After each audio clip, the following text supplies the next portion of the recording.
going on in the top left corner of Star Station, ladies and gentlemen, where Western Wolves' newest signing, Morrow, starts as the blue Terran player.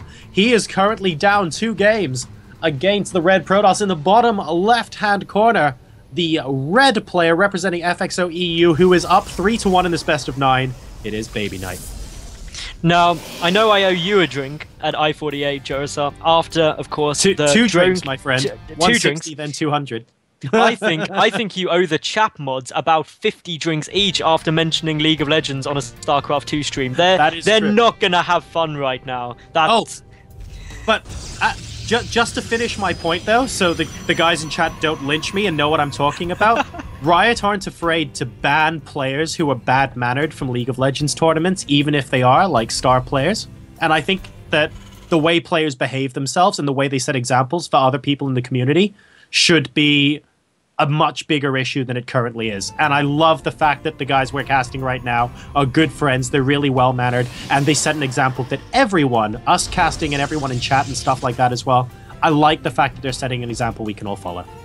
I agree, and I know there's been a lot of talk on various Reddit boards about Riot banning pro players, and I think if you do have someone who is just genuinely verbally abusive in a game, I don't think that would ever be fine. I mean, if you look at any other major sport, it wouldn't be allowed. The governing body would not allow it and issue fines or bans. But, I mean, it's a fine line to draw, I think, that you don't want to be too much one way or the other. I mean, just because someone rages a bit, say, Idra in the past, I don't think that's a bannable offense, but... I'm trying so hard not to, like, laugh out loud every time I see him using comments in the chat.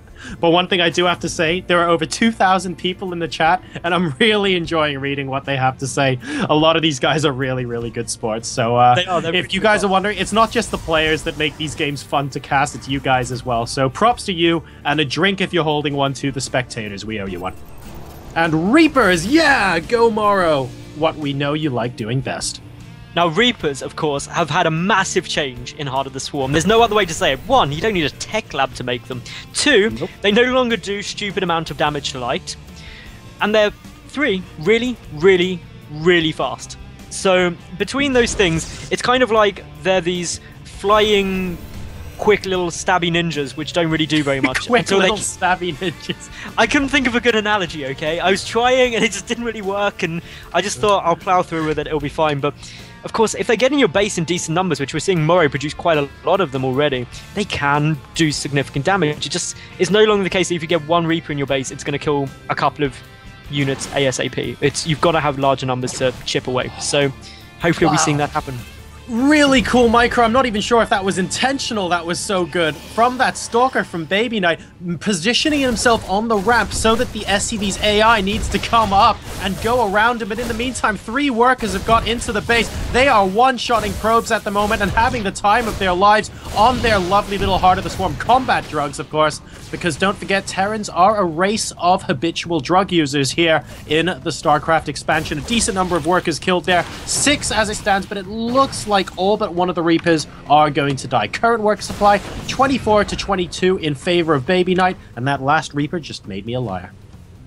Now, we do have that final Reaper trying to do a bit more damage, but does get taken out in the main base, and even though, as you quite rightly said, we've had 7 probes killed, the ultimate fact of this game so far is that BabyKnight has his expansion up, Morrow is just starting his now, and he still doesn't have a worker lead after that harassment. So this commitment to harass with those Reapers hasn't done enough yet, but he's still committing to it. He's getting more Reapers out as we speak. He's adding on more barracks, and all in all, they're slowly on their way across, trying to do some damage. It gives you a lot of map mobility, Reapers, and ooh. I think... Yes. Sorry, I didn't mean to interrupt. I was looking at the Reapers chase the probe down that was going to go and make the forward pylon. And now that that probe is dead, that actually takes a little bit of steam out of this pressure from BabyKnight here. So I really like that coming out of Morrow. I think it's good. The sentry is a bit out of position. There's 4 Reapers shooting at it, and he does manage to get a Reaper, and that is a sentry with the Reapers, rather, and that is actually a really good little snipe off there. Pulling back the Reapers, microing them as hard as he can, gets the Stalker as well. Oh my god. And nice. Did you see the way that Stalker died? Wasn't that just so satisfying?